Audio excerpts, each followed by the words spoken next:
Thanks to our sponsor, Dundeal.ie, we bring you Business Bites, the best bits of that great business show served up in individual servings. Dundeal Motors is home to Ireland's largest range of new and premium used cars. That's why you'll find cars from Mercedes-Benz, Audi and BMW dealerships on Dundeal. Are you looking for a 7-seater to accommodate your growing family? Maybe you're after a luxury saloon to make a statement. We have the car for you. You'll also find Ireland's largest range of electric cars to help you make the switch. Visit Dundeal.ie today to start the search for your next car. From episode 121, here's Sarah Murphy of the Skerries-based Jack Murphy clothing brand. Now, shortly after the Second World War, a man called Jack Murphy founded a niche corsetry business in Skerries, Dublin. Well, we know that corsets went out of fashion, and there were the inevitable pivots with some business bumps along the road. However, the brand called Jack Murphy is now stocked in shops in Ireland, UK, France, Germany, Netherlands, Austria, and far beyond. And if you don't know the brand's kind of style, well, it's very tweedy in a Peaky Blinders kind of way. It's actually really lovely and very much on trend. And the business is still owned by the Murphy family, where Sarah Murphy, I'm so pleased to announce, has just told me she's just been made the CEO. Sarah Murphy, congratulations. Thank you very much. I'll have to tell my dad now. Because the dad was, until this very moment, CEO. Till right this minute. What does being CEO mean? What are you in charge of? Oh, God. What's the business, in other words? Yeah, I mean, to be honest, I suppose it's everything. It's trying to make sure everything runs, and he's been doing a very good job. We've had a lot of problems along the way, and it's a difficult thing to do, but also very, very exciting. So, but why do you choose to do it? Because once upon a time you were a ski instructor. Well, no, I wasn't a ski instructor. Oh, I thought you were a ski instructor. I did ski seasons. I did work in a ski school, but I was a receptionist. Okay. You're only saying that because you're thinking that all your pals are going to be listening to this and they're going to say, she did not.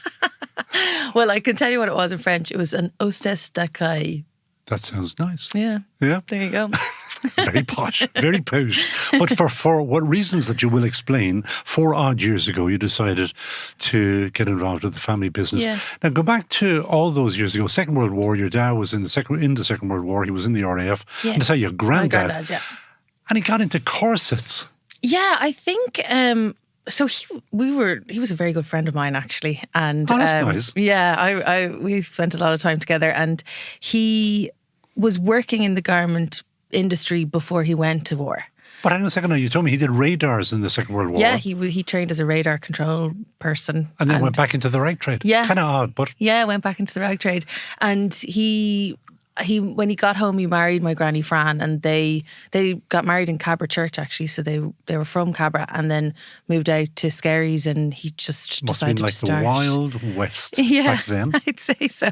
I still find it crazy that they did business with paper and telegrams and not even phones all the time, and letters and. God, you are young. No, it's. I mean, I know, but it is crazy to think of it. Phone. Yeah. Okay. I'm not that young. So your granddad chooses, as I say, to out again into the corsetry business. Did he ever tell you why corsets, not hats? Why not jackets, coats, shoes? He said it was kind of a niche at the time, and it wasn't. It was corsetry, but also underwear and lingerie and stuff like that. So he would have. He actually said that he went into larger women's underwear, and that was a niche at the time. Yeah, and. Yeah, that's kind of, he was, he didn't really let too much out, my granddad. He was... I bet you now, the two of you sitting there having the old chin wag, that you probably learnt an awful lot. Of my own dad, I remember driving along with him, and you do, by osmosis, you do pick up stuff. Yeah, you do. I mean, my dad's quite like him in terms of they're a little bit, they keep their cards close to their chest, and I need to learn to do that a little bit better. No, because you're now on That Great Business Show, and you are now going to spill the beans entirely Spill the beans. about how does the business work. God, where to even start? How big is it? How many people do you employ? Well, we're very small now. We look like a bigger business because of how we approach the business, and we would have been a lot bigger. Maybe it was 4 years ago, but even like the business took a big hit in the recession, like really, really big hit. And they did do a lot of work to combat that, and they stayed alive and did very well. But it was really dwindling over the last maybe 10-ish years.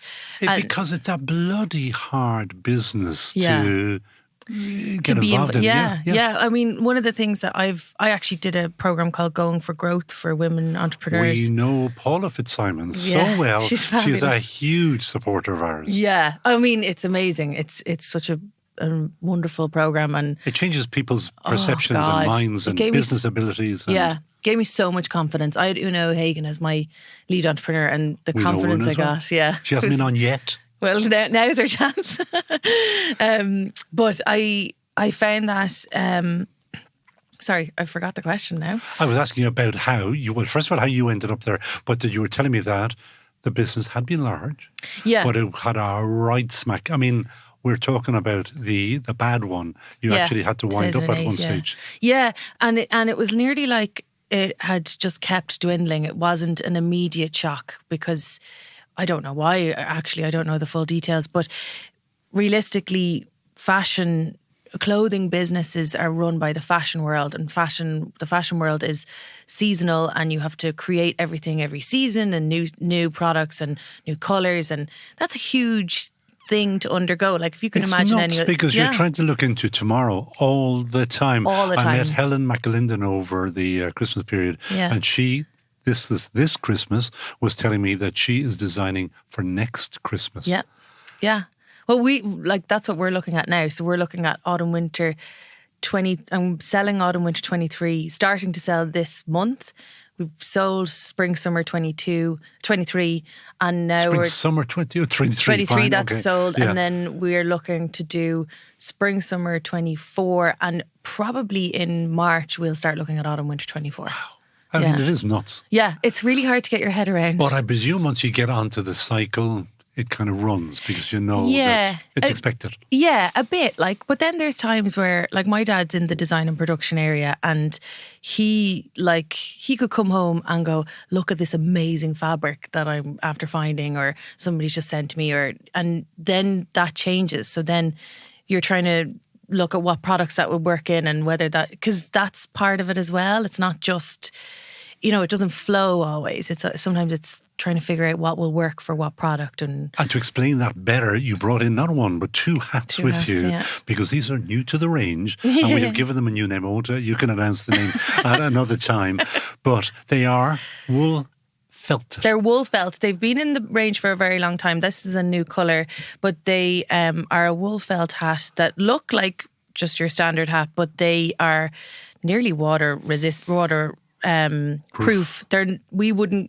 We're quite particular about what we say is the functionality of our product. So this would be water resistant. Or the hat. But as a hat, yeah. No, it's a hat. I'm telling you, you won't drive a car. It's a hat. You're like my dad. He said, just call it a waterproof coat. I'm like, no, people need to know a little bit more information. So, they're great hats, but they crush, and in a good way. In a good way, yeah. You can pop They them in your uncrushes suitcase, them and now, yeah. yes, yeah. Back to your business. Yes. Is that you went through a big bump. Yeah. You came back out of it, and now you are trying to expand again. But I just read out there for you that you are in outlets between Ireland, US, Canada, Japan, Denmark, Austria, Netherlands. Yeah. You're not that small. No, I mean, we're right now we've just gone to 4 people in Ireland. Like that's our business. That's who runs it. And that includes me and my dad. So that is small. Now we've got a great... But everything else is outsourced, I presume. Yeah, we've got a great team of freelancers, and we work with the same people all the time. So there's a lot of people who are involved in what we do, but in terms of our employee status, I suppose.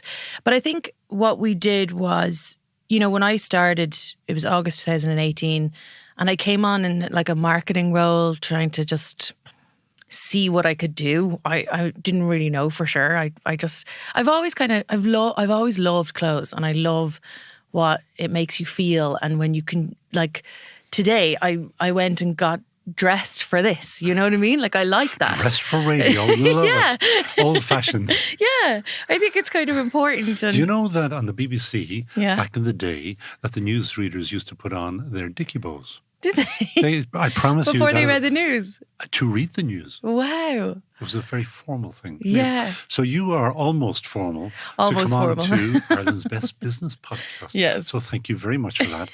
Please, I go down little rabbit holes. So I've got you off on another tangent. Back to your business. I'm very, No, very well, I good mean, forward that's- to be back in studio again after Christmas. But that's where it comes. That's where it kind of comes from, I suppose. Like my granny was a big influence on me as well, Fran, and she always got dressed for the day. And even when I remember when she was sick one time, she was in convalescence. She was getting better, and I called in to see her, and she said, with great pride, she said, I put my shoes on today. And I thought that was really quite cathartic. Do you know, like that's something that is really important to people, and it makes you feel a certain way when you dress a certain way. So that's something that I'm really quite interested in, and I love that that's what our clothes do for people as well. And your clothes, being the Jack Murphy brand, you have, how do you differentiate? How do you sit there? Do you sit there, or does your dad sit there saying, we've got to make it look different to Hackett, or different to Polo Ralph Lauren, or different to what? Who do you compare yourselves with? We would look at Ralph Lauren as a pinnacle, like what they've done in his lifetime as well. You know, like that's quite a short business span to have done what they've done. They're a great marker to look at.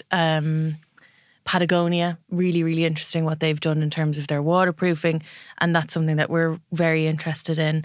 Trying to think of Barber are quite interesting in terms of their wax. They've changed it up quite a lot in the last couple of years, but it's I don't know if my dad would agree with me on this, but You're the CEO now. He's history. Tell him. he'll love to hear this. But no, I think there's a certain amount you can do looking outwards and seeing what everybody else is doing. And then realistically, you've got to come back and think of who we are and what it means to us and what it means to the brand and the business, you know. Now, there's another, you were referring there to other firms. I remember listening to the dad of the Pratts, who used to own the Avoca. Mm-hmm. And he was being interviewed by Pat Kenny, and I just heard one thing that I found really, really interesting. There was one of the huge Italian brands, you know, the one with all the colours, what do you call it? Whatever. They had, when it was being interviewed by Pat Kenny, they had something like 800 outlets. And Mr. Pratt Sr. said they started almost on the same day, and they had something like 8 outlets versus 800 for the Italian one. And he said it was lack of capital, access to capital. So in your case, to grow, you have to have very deep pockets to get the product out there. Yeah, and not even just to get it out there, but to actually bring it through its life cycle. You know, this is what we want to do. How long is it going to take? You've got to make samples. You've got to get lengths of fabric. You've got to get trims. You know, there's a lot of work involved in actually the final product, you know, and what it looks like. And then sometimes things happen, like, I can't even remember if it's recent or not, but like sometimes a trim won't come and you'll go, okay, well, let's see what it looks like now. And sometimes that works, you know, it's not always, that's kind of what I like about this business. It's a little bit chaotic at times. All businesses, no matter what, are a bit chaotic. And it's correctly say, no trim, we'll make it fit or whatever. Yeah. So what is your ambition now that you're the CEO? I'm the CEO. My friends slag me about this. I say I want to go global. But maybe you do. Yeah. You look at, what is it, Sculpted by Amy. Yes. Amy Connolly. Yes. She has gone global. She was in here with us about 2 years ago here. My Phenomenal. mouth always just drops, the jaw drops when I think of what she's doing. Yes, There's definitely. no reason why you would not go global. And Paula Fitzsimons has also taught you that on Going for Growth, because she's not interested in people who don't want to go No, global. no, definitely So not. she's actually on your back. Yeah. No, and it's such an amazing program. I think it's that weird thing that Irish people sometimes have, that you're like, do I go for it or can I go for it? And like that kind of doubt. And when... Do you know that the younger people have no doubt like that at all? Yeah. It's just I'd global. love that. Well, you can learn it. I'm trying. And Paula Fitzsimons will kick it into you. Anyway, so let us say, honestly, would you love to be a global brand? Yeah, but I mean, I would like to be a global brand, but sustainably. And I think that But that sustainable... goes without saying nowadays, doesn't it? You're not going to do it without being sustainable. But I think it's about sustainable growth as well. You know, you shouldn't take on any retailer or, you know, that's not what we are. You know, we need to make sure that the people that we're selling into, who are stockists, actually match our values, or there's something that works. You know, I think it's one thing that in the beginning when I started in with Jack Murphy, I just thought like you could throw everything at it and it would all work, and I quickly learned that doesn't always work. There are many other competitors. Many competitors, but also I think if you get really, really, really strong in what your business means and who you are, and I mean that with me and my dad and our family and what we want this business to represent, then I think you can start to grow. So I feel like we're still very much settling out of a very, very tumultuous period, and now we're getting, you know, the foundations laid and want to get into growing, but not growing to the point where you can't manage it, and the point where, you know, do you know what I mean? But if you go global, you will have 3,000 or 30,000 or 300,000 people working for you. Yeah. Okay, well, I mean, if you're cool with that, that's fine. Well, I don't know, but I mean, I suppose you would have to. What is it like working in a family business? Does it ever stop when you go and meet your dad, whether it's for a cup of coffee or whether, I don't know, whether you live at home or whatever, but does the business always come up, bubble up, and you have a chat about it? You're watching TV, he says, that's a nice jacket. Yeah, like that would happen a lot. Like you would talk about things like that quite a lot. But with particularly my brother as well. But we did try and make a rule in the beginning because I was getting very stressed about all the conversations about work. And now we are quite good about, you know, when we're home, we're home. Because it's not really fair either on everybody else. You know, if we're both talking about something that they don't really have anything to do with, you know what I mean? So there is a little bit of crossover, and it is definitely not easy to be in a family business. But on the flip side of that, That was a ready-made business for you. It was a ready-made, well, that's true, definitely. But also, we both want the same things for the business. We just sometimes go about it slightly different ways. So. Which is what human life is as well. So what can TeamGBS, that's our lovely listeners, what could they do for you? Because like you are not in all shops in Ireland, for example. No, we're not. We're not all around Ireland. We used to be. We used to be in a lot more shops. I suppose it's... have a look and see if it's something that people like. And but it is lovely. I mean, I'm not just saying that. It's the colours. It's all very tweedy in a nice way, but not in an old-fashioned way. No, and actually one thing that we've been discussing recently is, like, traditionally clothing was bought to last, and it was bought to be mended and embellished and altered and passed on. And then, you know, that's what I think is really, really special about clothing, is that you can do that. Like, I'm wearing my granny's scarf today, and, you know, that's something that is something that I hope that Jack Murphy will do for all of our customers, you know, that they can have it's a nice aspiration, but of course every family, junior members of families will hate you because hand-me-downs. No. Yeah, well, I suppose it works because I'm the oldest, so maybe that's what it is. So go out, have a look. Jack Murphy is the brand. Yeah. And obviously it'll be a brand close to you very, very soon. Yeah. What can you do in terms of 1 year, 2 years, 3 years hence? What will you be doing? I hope to have a very big mark on the domestic market. So I hope to be in quite a lot of stockists here. And I would imagine that our European, specifically certain countries in Europe, and our North American market will have expanded quite considerably. So that's You had been in Kilkenny design. You would like to get back into Kilkenny design. Yeah. Evelyn Moynihan is an avid listener to the podcast because she was on with us, and we'll ask Evelyn whether she'll have a chat with you. Yes, that would be they fabulous. are so supportive. Oh, they're of fabulous. Irish They're a fabulous product. company. Yeah, they really are. And you know, we get very excited about being that part of that. Like we're hoping to be in Dublin Airport soon and being part of that Irish contingent, because a lot of people think of Irish product as not what it actually is. Like, we are a modern company, and yes, it's heritage, but it's contemporary, you know. So yeah, it's very exciting. And Now, did you read the email that you were sent? yes. So you do know what the final question is. Yes, and I feel like I've forgotten my answer. That'll be a first. I've had 2 refusals of people saying, I won't tell you. 2 refusals. And I had to kick them out, or I had to kick it out of them maybe.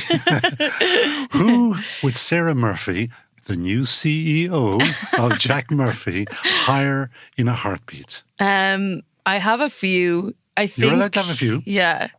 I think Yvonne Chouard, if I'm saying his name properly, from Patagonia, is phenomenal at sticking to his values and believing in what he was doing. And it's really kind of like the antithesis to business, really, is what he's done. Hasn't but he it's just phenomenal. made his Just company giving it all into away, giving yeah. it away? Well, he's investing it into saving Yeah. the Amazon forest or one of those things. Yeah. Yeah. I mean, that's amazing. And he also is really... Wouldn't say his kids think so. well, but I don't understand why people say that, you know, like, we all have to work for what we've got to get, you know. I'm joking. So and- Mr. Patagonia is one man. Yeah, and on a total flip side, I think that Sarah Blakely of Spanx is a marketing genius. I listened to a couple of her podcasts, and just the way she's gone about it, you know, like the pushing to get her product in and then being on the floor and selling it to customers on the floor when it's, you know. Do you sell? Yeah, that's my area, sales and marketing. But No, but I mean, do you actually go on the floor and sell? I have, yeah, but I would sell to Do you retailers tell now. all women, I'm guessing that you probably sell mostly to women, is, oh, that looks lovely on you? No, I don't tell all women. I tell them when it does look lovely on them. I do, I swear. So do you say, no, I would try something else? Yeah, if somebody put something on and I didn't think that it was right for what they should, or like sometimes you'll change a colour or a shape or a length, and I think it's important, you know. What's the split between men and women as your customers? It's actually about 75-25. 75 which is women. which is quite unusual for our style of product. So Peaky Blinder-ettes. Yeah. You're like, it's lovely stuff. I really would. It is very simple. jackmurphy.ie, isn't it? .ie, yeah, exactly. So lovely to look at. So just if you had a chance just to look at the colours, they're really good, lovely. Yeah, and I mean, when you feel it and try it on, one of the things we love is when people put on a coat and they like it on the hanger, and then they put it on and they go, ooh, and they get really excited, you know. And we used to do Bloom in the park and the RDS horse show and stuff. So I would sell with my family, you know. We were brought in when we were kids to do it when we were 15, 16, and you'd have one woman come and she tried on, and her friend would see her and they go, oh my God. And then you'd have 5 people and they'd all have different colour coats on, but they'd look fabulous, you know. Luke Delaney, who's our sound engineer today, wants you to do that ooh thing again. He said, ooh, do it again. Okay, it feels weird. They go, ooh. On that ooh note, Sarah Murphy, that is fantastic. Please do come back when you are expanding to the world and when you're bringing Jack Murphy further to the world. Absolutely. Anybody who wants to find you will find you at Jack Murphy. Yeah. The website is sitting there. All the contact details are there. Yeah. Anybody who wants to stock you, talk to Sarah Murphy, yeah. CEO. Sarah, lovely to have you on that Thank great you so business much. show. I appreciate it. Want to increase sales, reduce overheads, and provide customers with a better service? Then use Big Red Web, the easiest way to develop and maintain your website. It gives you powerful business reporting, digital marketing, and automatically integrates with the award-winning Big Red cloud accounting software. It's a game changer for SME businesses. It's so good, the government gives you a €2,500 grant towards it. Big Red Web, e-commerce made simple. BigRedCloud.com/web. De facto shaving oil, made only from natural oils. Nothing nasty on your skin. This interview was first posted on episode 121 of That Great Business Show. For more great business insights, listen to the entire back catalogue of that.